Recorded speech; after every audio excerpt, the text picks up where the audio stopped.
बोलो विष्णु भगवान की जय। बोलो वृंदावन बिहारी लाल की जय। जय जय श्री राधे, जय जय श्री राधे। जब उन राजकुमारियों ने अंतःपुर में भगवान श्री कृष्ण को देखा तब वे मोहित हो गई और उन्होंने मन ही मन भगवान को अपना परम प्रियतम पति के रूप में वरण कर लिया। भगवान श्री कृष्ण ने एक ही मुहूर्त में अलग अलग भवनों में अलग अलग रूप धारण करके एक ही साथ सब राजकुमारियों का शास्त्रोक्त विधि से पानी ग्रहण किया। सर्वशक्तिमान अविनाशी भगवान के लिए इसमें आश्चर्य की कौन सी बात है।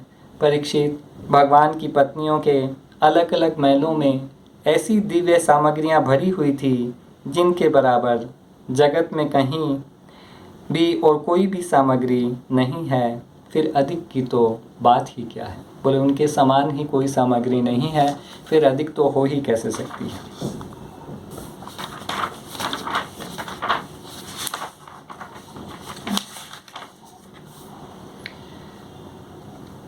परीक्षित, भगवान श्री कृष्ण को प्रत्येक पत्नी के गर्भ से 10-10 पुत्र उत्पन्न किए। 10-10 पुत्र उत्पन्न हुए। वे रूप, बल आदि गुणों में अपने पिता भगवान श्री कृष्ण से किसी प्रकार भी कम न थे। राजकुमारियां देखती कि भगवान श्री कृष्ण हमारे महल से कभी बाहर ही नहीं जाते, सदा हमारे पास ही बने रहते हैं। इससे वे यही समझती कि श्री कृष्ण को मैं ही सबसे प्यारी हूँ। परीक्षित, सच पूछो तो वे अपने पति भगवान श्री कृष्ण का तत्व, उनकी महिमा नहीं समझती थी। वे 16,000 से अधिक थी। अपनी अपनी मंद मुस्कान और तिरछी चितवन से युक्त मनोहर भौहों के इशारे से ऐसे प्रेम के बाण चलाती थी कि साधनों के द्वारा वे भगवान के मन एवं परंतु किन्हीं भी साधनों के द्वारा जो काम कला के भावों से परिपूर्ण होते थे, परंतु किसी भी प्रकार से किन्हीं भी साधनों के द्वारा वे भगवान के मन एवं इंद्रियों में चंचलता उत्पन्न नहीं कर सकी। परीक्षित, मैं कह चुका हूँ पहले ही कि भगवान श्री कृष्ण की प्रत्येक पत्नी के 10-10 पुत्र थे। उन रानियों में 8 पटरानियाँ थी जिनके विवाह का वर्णन मैं पहले कर चुका हूँ।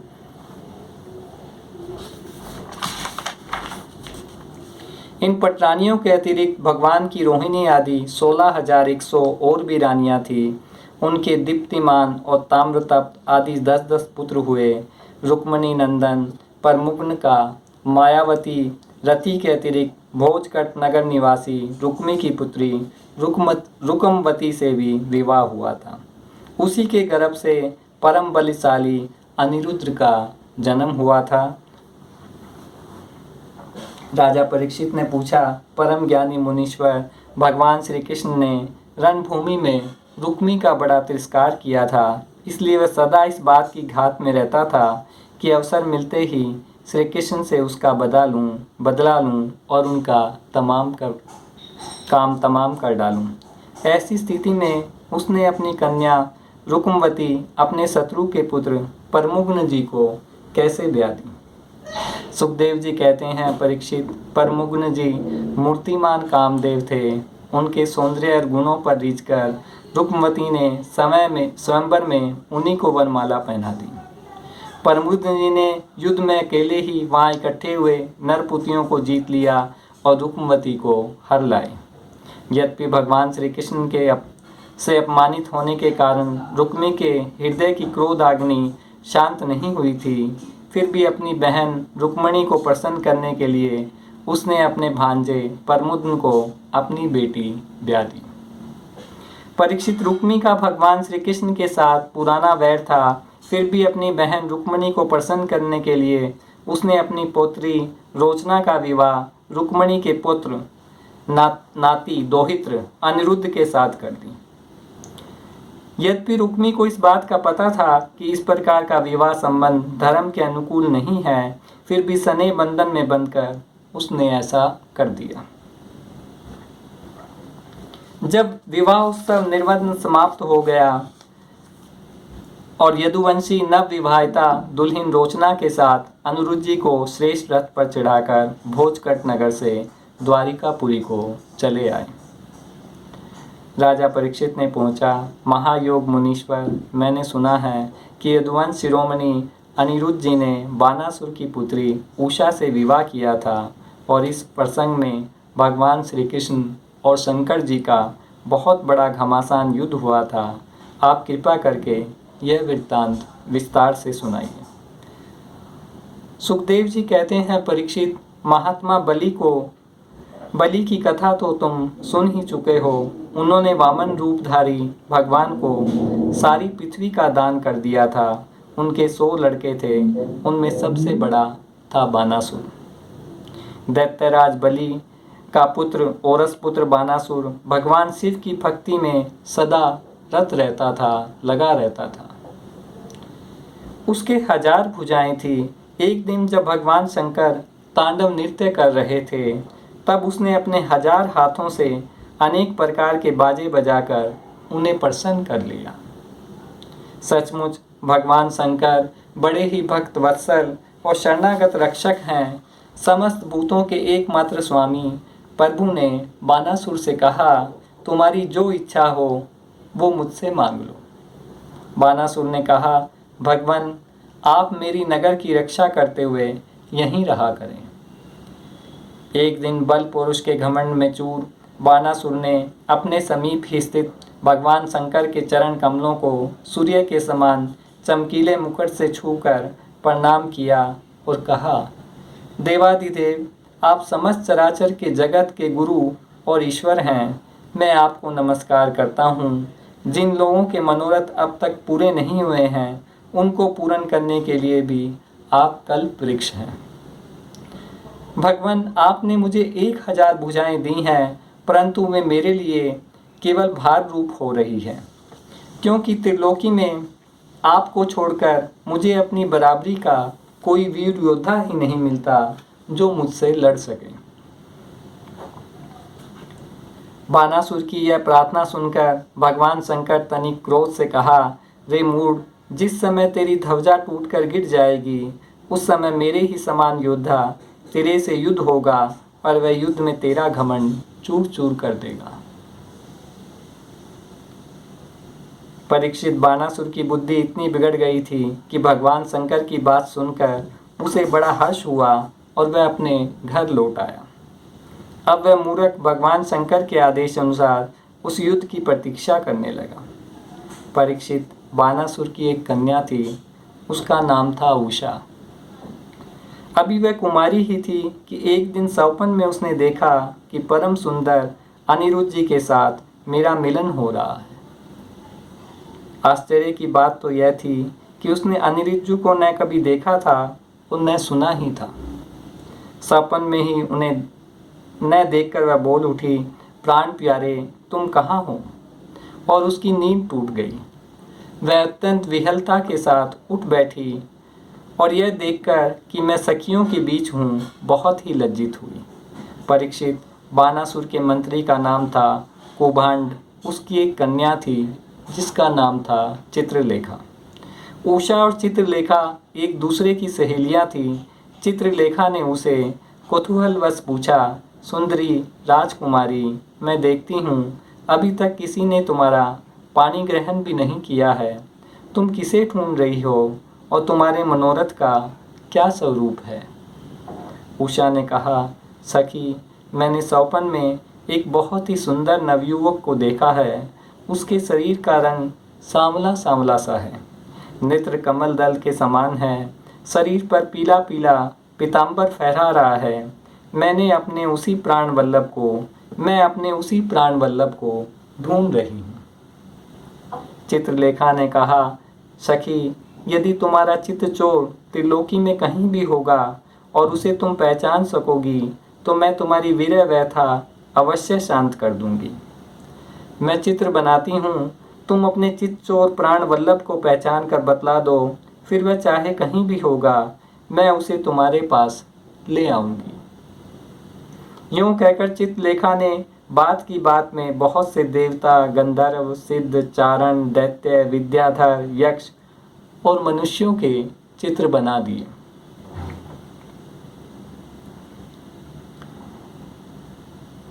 प्रमुद्न का चित्र देखते ही उषा लज्जित हो गई। परीक्षित जब उसने अनिरुद्ध जी का चित्र देखा तब तो लज्जा के मारे उसका सिर नीचा हो गया और फिर मंद मंद मुस्कुराते हुए उसने कहा, मेरा वह प्राण वल्लभ यही है। परीक्षित चित्रलेखा योगिनी थी। वह जान गई कि ये भगवान श्री कृष्ण के पुत्र हैं। अब आकाश मार्ग से रात्रि में ही भगवान श्री कृष्ण के द्वारा सुरक्षित द्वारकापुरी में पहुंची।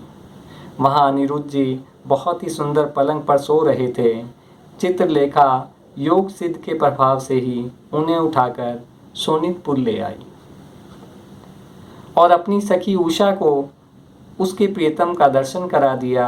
अपने परम सुंदर प्राण वल्लभ को पाकर अनंत की अधिकता से उसका मुख कमल प्रफुल्लित हो उठा और वह अनिरुद्ध जी के साथ अपने महल में विहार करने लगी।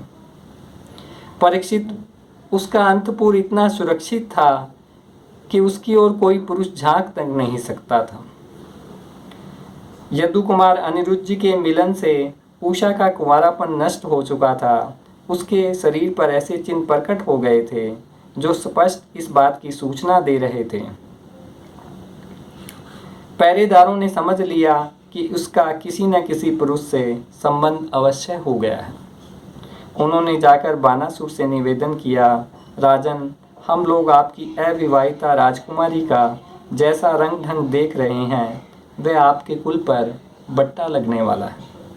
प्रभो, इसमें संदेह नहीं कि हम लोग बिना कर्म टूटे रात दिन महल का पहरा देते हैं। आपकी कन्या को बाहर के मनुष्य देख भी नहीं सकते, फिर भी वह कलंकित कैसे हो गई, इसका कारण हमारी समझ में नहीं आ रहा है। परीक्षित पहरेदारों से यह समाचार जानकर कि कन्या का चरित्र दूषित हो गया है, बानासुर के हृदय में बड़ी पीड़ा हुई। वह झटपट उषा के महल में जा थमका और देखा कि अनिरुद्ध जी वहां बैठे हुए हैं। प्रिय परीक्षित, अनिरुद्ध जी समय कामावतार प्रमुद्न जी के पुत्र थे। त्रिभुवन में उनके जैसा सुंदर कोई और न था।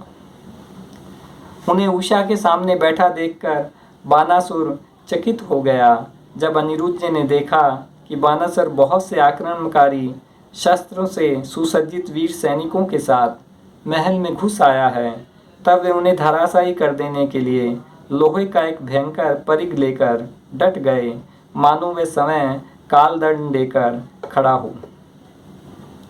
अनिरुद्ध जी की चोट से उन सैनिकों के सिर, भुजा आदि अंग टूट फूट गए और वे महल से निकल भागे। जब बलि बानासुर ने देखा कि यह तो मेरी सेना का संहार कर रहा है, तब वह क्रोध से तिलमिला उठा और उसने नागपाश से उन्हें बांध लिया। उषा ने जब सुना कि उसके प्रियतम को बांध लिया गया है, तब वह अत्यंत शोक और विषाद से विहल हो गई और उसके नेत्रों में आंसू की धारा बहने लगी। वह रोने लगी। सुखदेव जी कहते हैं, परीक्षित, बरसात के 4 महीने बीत गए, परंतु अनिरुद्ध जी का कहीं पता न चला। उनके घर के लोग इस घटना से बहुत ही शोकाकुल हो रहे थे।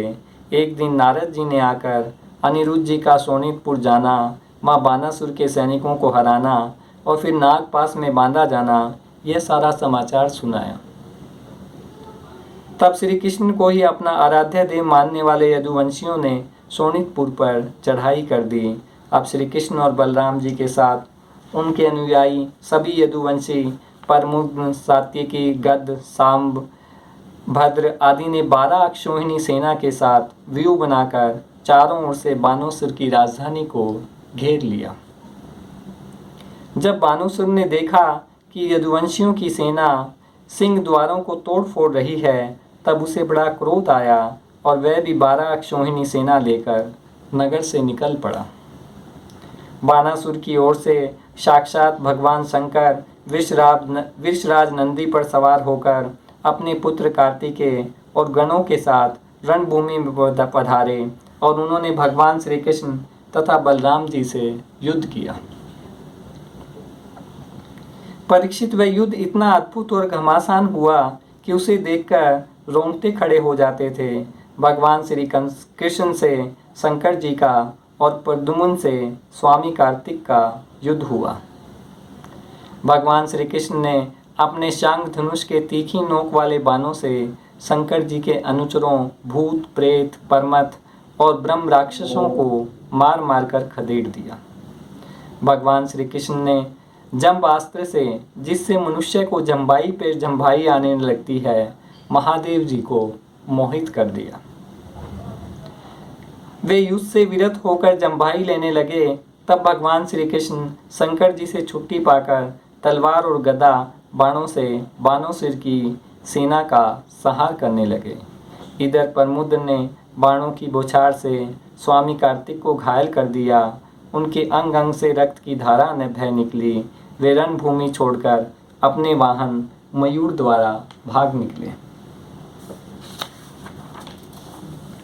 इधर जब भगवान शंकर के भूतगण इधर उधर भाग गए, तब उनका छोड़ा हुआ 3 सिर और 3 पैर वाला ज्वर 10 दिशाओं को जलाता हुआ भगवान कृष्ण की ओर दौड़ा। भगवान श्री कृष्ण ने उसे अपनी ओर आते देखकर उसका मुकाबला करने के लिए अपना ज्वर छोड़ा।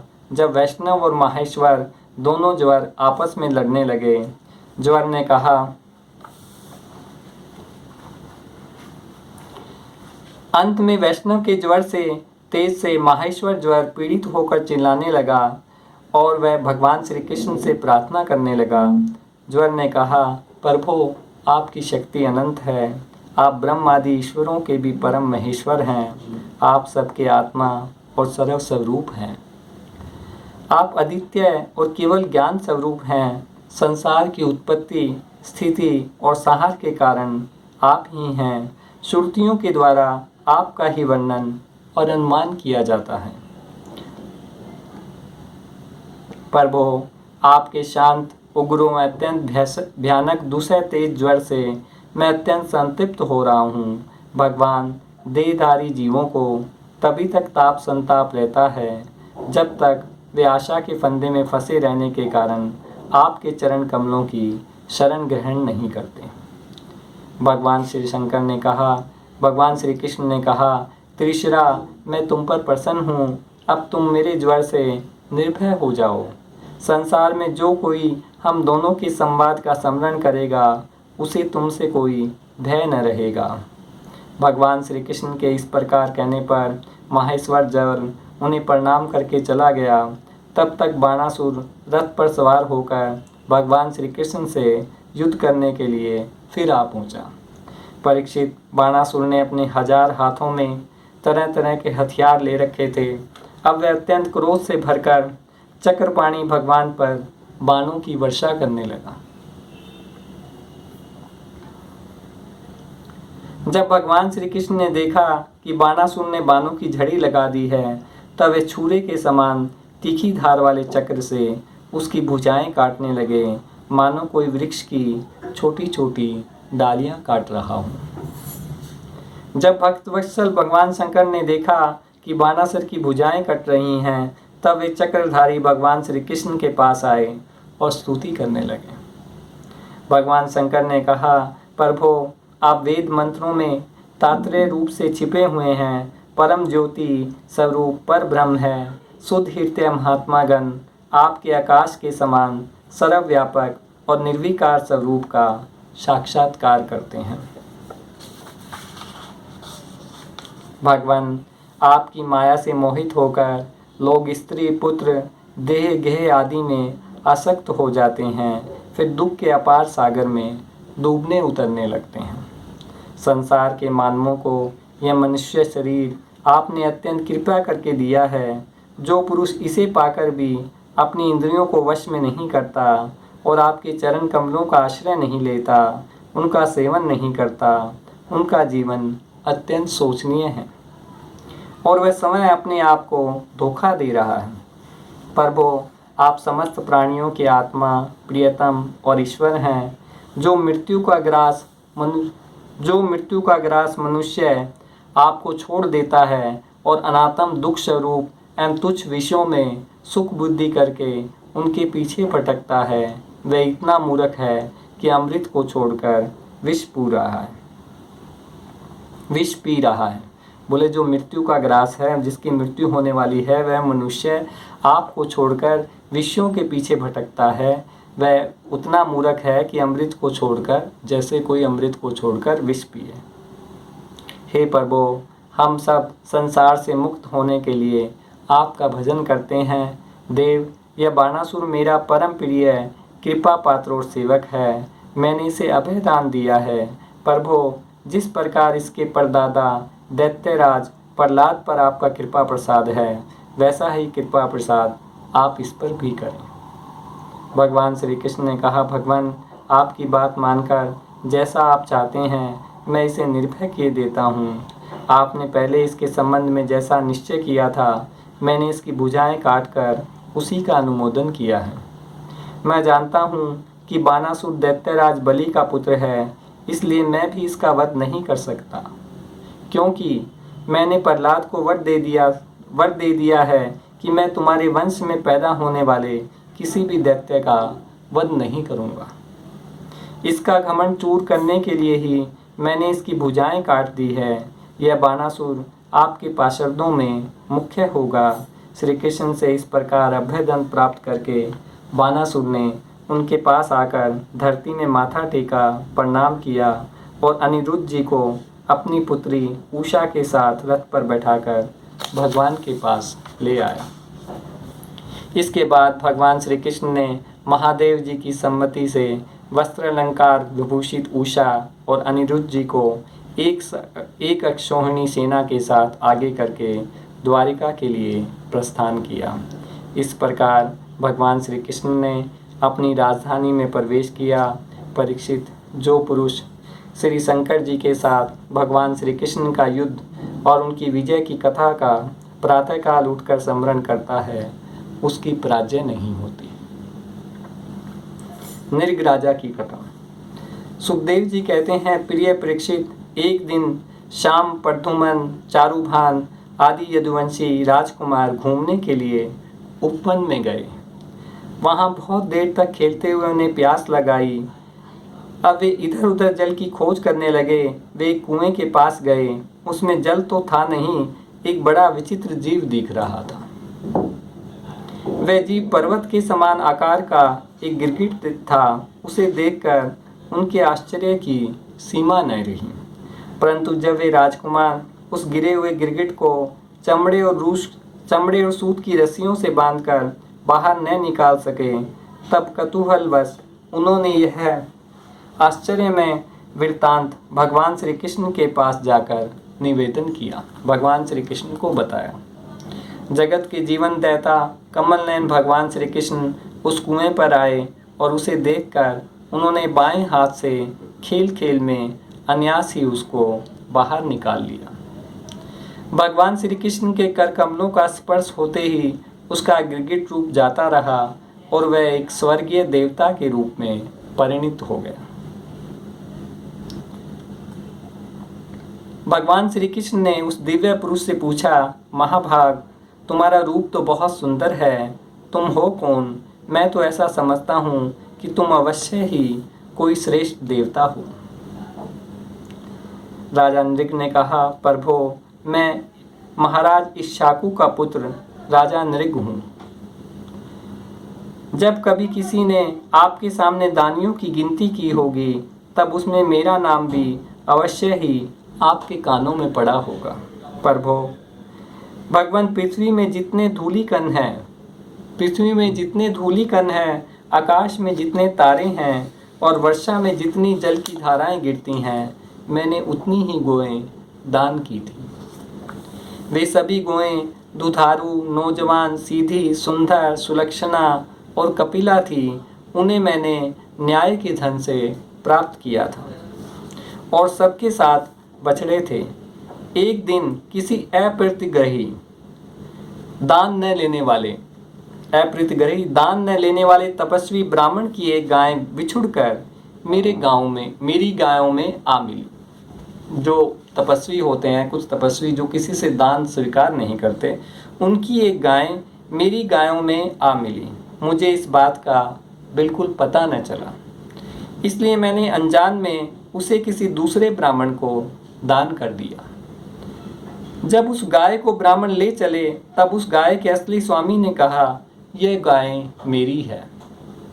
दान ले जाने वाले ब्राह्मण ने कहा, यह तो मेरी है क्योंकि राजा नृग ने मुझे इसका दान किया है।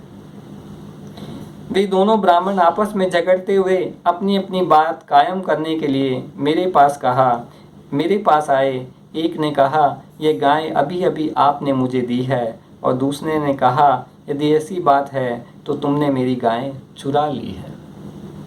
भगवान, उन दोनों ब्राह्मणों की बात सुनकर मेरा चित्त भ्रमित हो गया। मैंने धर्म संकट में पड़कर उन दोनों से बड़ी अनुनय विनय की, बड़ी प्रार्थना की और कहा कि मैं बदले में 1 लाख उत्तम गाय दूंगा। अब आप लोग मुझे गाय दे दीजिए। मैं आप लोगों का सेवक हूँ, मुझसे अनजान में यह अपराध बन गया है। मुझ पर आप लोग कृपा कीजिए, मुझे इस घोर कष्ट से तथा घोर नरक में गिरने से बचा लीजिए। राजन, मैं इसके बदले में कुछ नहीं लूँगा। यह कहकर गाय का स्वामी चला गया। जिसकी गाय थी, जिस तपस्वी की वह गाय थी, वह बोला, इस गाय के बदले मैं कुछ नहीं लूँगा। यह कहकर वह चला गया। तुम इसके बदले में 1 लाख नहीं 10,000 गाय और दो तो भी मैं लेने का नहीं। इस प्रकार कहकर दूसरा ब्राह्मण भी चला गया। जिस ब्राह्मण को उन्होंने गाय दान दी थी वह बोला, यदि 1,10,000 गाय दोगे तब भी मैं इस गाय के बदले में नहीं लूँगा। इस प्रकार दूसरा ब्राह्मण भी चला गया। देवादिदेव जगदीश्वर, इसके बाद आयु समाप्त होने पर यमराज के दूत आए और मुझे यमपुरी ले गए। वहाँ यमराज ने मुझसे पूछा, राजन, तुम पहले अपना पाप का फल भोगना चाहते हो या पुण्य का? तुम्हारे दान और धर्म के फलस्वरूप तुम्हें ऐसा तेजस्वी लोक प्राप्त होने वाला है जिसकी कोई सीमा ही नहीं है। भगवान, तब मैंने यमराज से कहा, देव, पहले मैं अपने पाप का फल भोगना चाहता हूँ। उसी क्षण यमराज ने कहा, तुम गिर जाओ। और उनके ऐसा कहते ही मैं वहाँ से गिरा और गिरते ही समय मैंने देखा कि मैं गिरगिट हो गया हूँ। प्रभु, मैं ब्राह्मणों का सेवक, उदार दानी और आपका भक्त था। मुझे इस बात की उत्कट अभिलाषा थी कि किसी प्रकार आपके दर्शन हो जाएं। इस प्रकार आपकी कृपा से मेरे पूर्व जन्मों की स्मृति नष्ट न हुई। भगवान, आप परमात्मा हैं, बड़े बड़े शुद्ध हृदय योगेश्वर। उपनिषदों की दृष्टि से अपने हृदय में आपका ध्यान करते रहते हैं। इंद्रियातीत परमात्मन, साक्षात आप मेरे नेत्रों के सामने कैसे आ गए? मैं अब देवताओं के लोक में जा रहा हूँ। आप मुझे आज्ञा दीजिए। आप ऐसी कृपा कीजिए कि मैं चाहे कहीं भी क्यों न रहूँ, मेरा चित्त सदा आपके चरण कमलों में लगा रहे। मेरा चित्त सदा आपके चरण कमलों में ही लगा रहे। आप समस्त कार्यों और कारणों के रूप में विद्यमान हैं। आपकी शक्ति अनंत है। आप समय ब्रह्म हैं। आपको मैं नमस्कार करता हूँ। मैं आपको बार बार प्रणाम करता हूँ। राजा नृग ने इस प्रकार कहकर भगवान की परिक्रमा की और अपने मुकुट से उनके चरणों का स्पर्श करके प्रणाम किया। फिर उनसे आज्ञा लेकर सबके देखते देखते ही वे श्रेष्ठ विमान पर सवार हो गए।